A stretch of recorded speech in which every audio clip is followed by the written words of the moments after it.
Hello everyone! In this lesson, I will be covering the concepts of direct and indirect speech. Take note that indirect speech is also sometimes referred to as reported speech, and these terms are used interchangeably. The purpose of learning direct and indirect speech is not merely an activity of changing one to the other. The focus is about how to enhance your writing, particularly in activities like narrative essays and story writing. When you use direct speech, the words written are exactly what is being said by the character.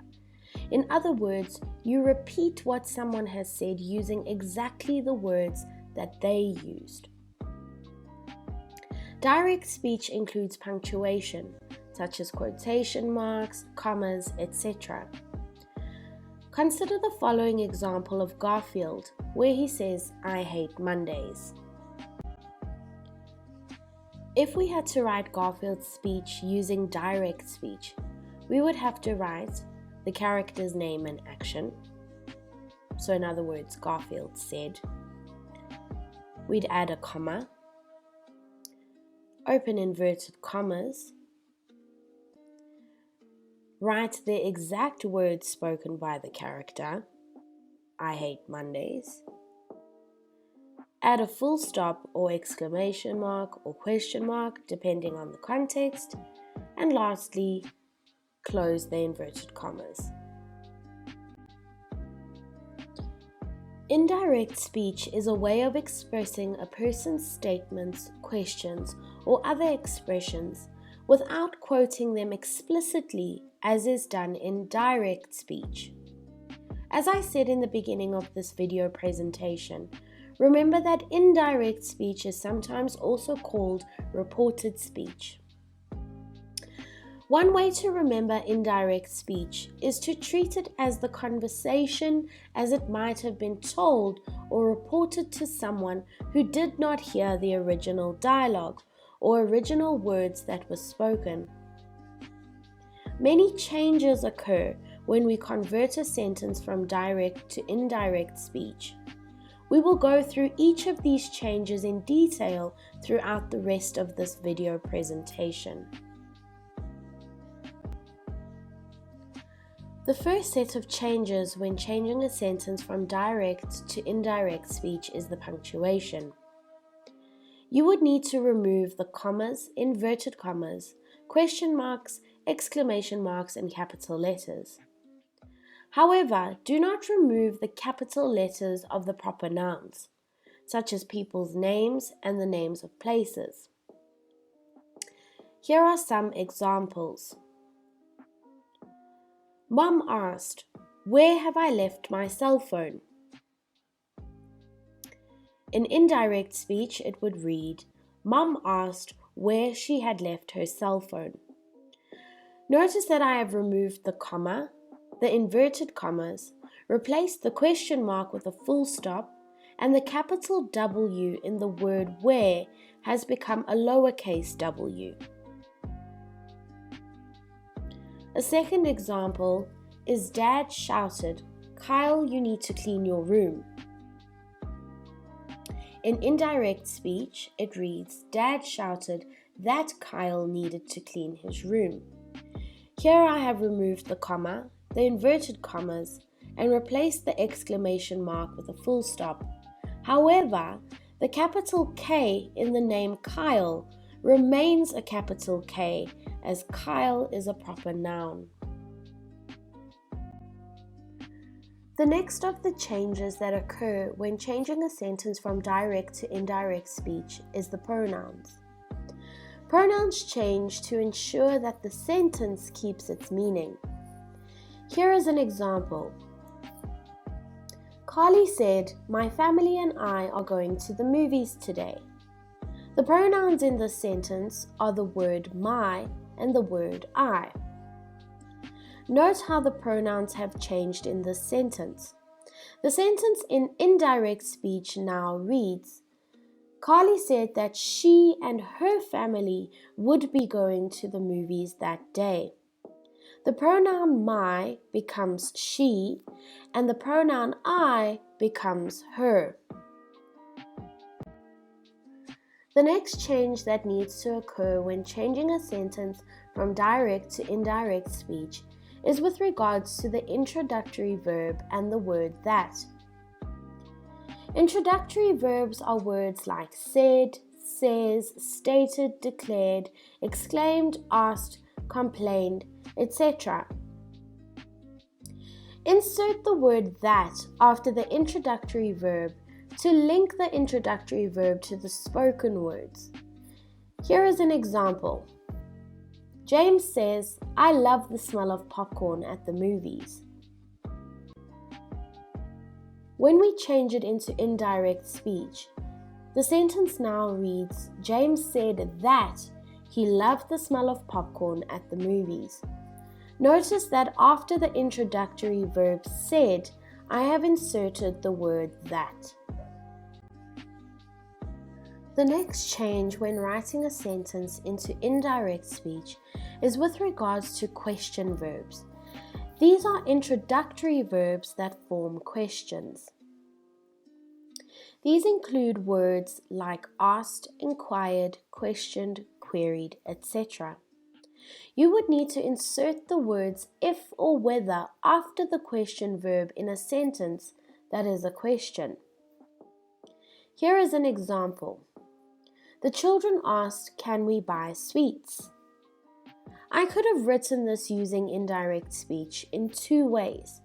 Either the children asked if they could buy sweets, or the children asked whether they could buy sweets. The next bit regarding question verbs is when someone's dialogue begins with a question word. Question words refer to words like who, what, when, where, why, and how. If a question starts with a question word, you will need to use this question word as the connecting word between the introductory verb and the rest of the reported dialogue. If this does not make sense, perhaps this example will clarify what I am trying to say. "Why can't I have more candy floss?" asked Rachel. In indirect speech, it would read, Rachel asked why she could not have more candy floss. Notice that the question word why connects the introductory verb asked to the rest of the reported dialogue. The next aspect you would need to pay attention to is the tense of the introductory verb.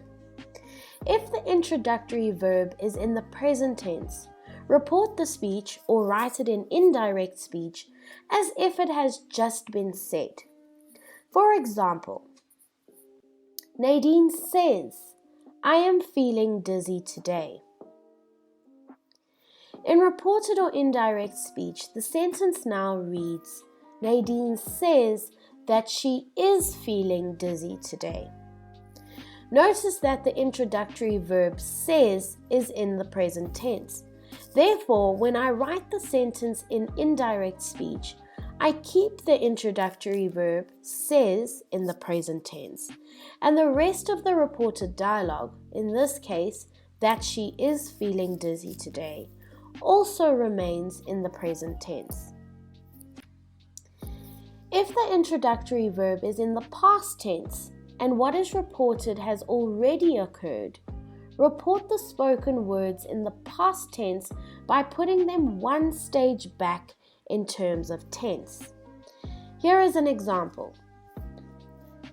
Nadine said, "I was feeling dizzy today." In reported or indirect speech, the sentence now reads, Nadine said that she had been feeling dizzy that day. Notice that the introductory verb said is in the past tense.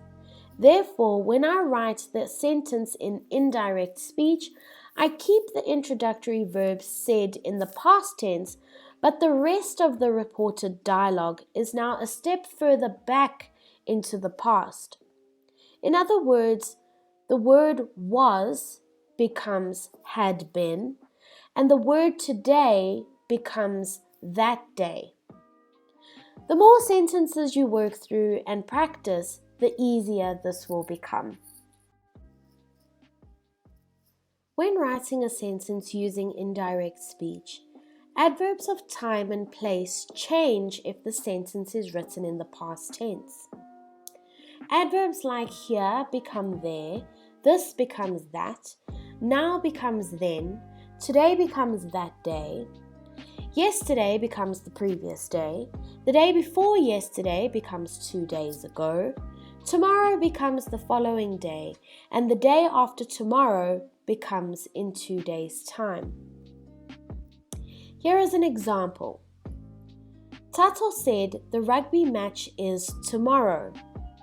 When the sentence is changed into indirect speech, it reads, Tato said that the rugby match was the following day.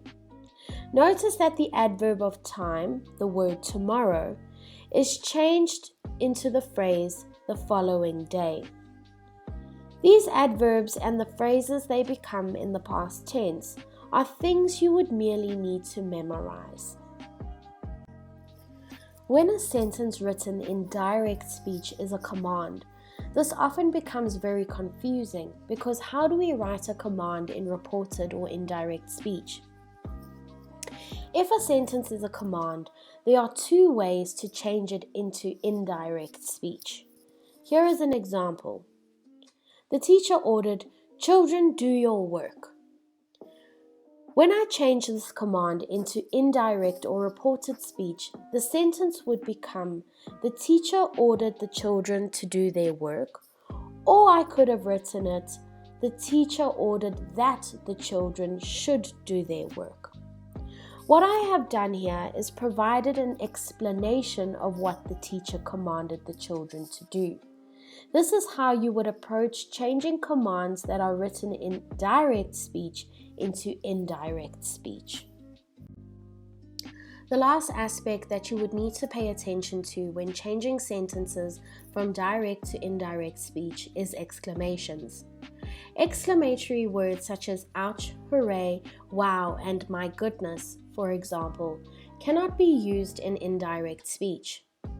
However, exclamations and emotions should still be expressed.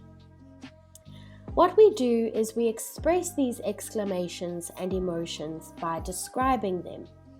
For example, "Ouch, I've bumped my head," screamed Oliver. When I change the sentence into indirect speech, it would read, Oliver screamed in pain that he had bumped his head.